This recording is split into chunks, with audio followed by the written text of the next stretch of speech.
আজকে হলো ঝুলন, আজকে আমি পুজো দিয়ে এখন ফুল তুলবো। ওপর দিয়ে যাও, ওখানে স্লিপ, ওপর দিয়ে যাও। যাও চলো। এইটার জন্য একটু বেশি অসুবিধা হচ্ছে। ঠিক আছে, আস্তে আস্তে চলো।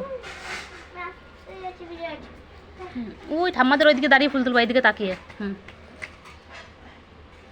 আই রে, চুলি উঠে গেল।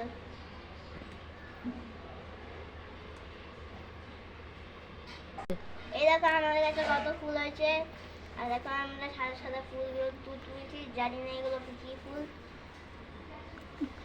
এগুলো সাদা ফুল। এগুলো সাদা ফুল, আর আমি মা বলে দিল এটা সাদা ফুল, আর আমি এখান থেকে তুলছি। এই পিঁপড়ে কামড়ে দিতে এখনই, আমি একটু জন্য বেঁচে গেছি আমি। ঠিক আছে, তোলা হয়ে গেছে, চলে এসো। তো গাইস বলো, গাইসকে বলো, কি বলবা বলো। গাইস তোমাদের আজকে আজকে আজকে আমি পুজো করবো, তো তোমরা পুজো করো আজকে, যাতে আজকে ঠাকুরের মনটা একটু ভালো হয়।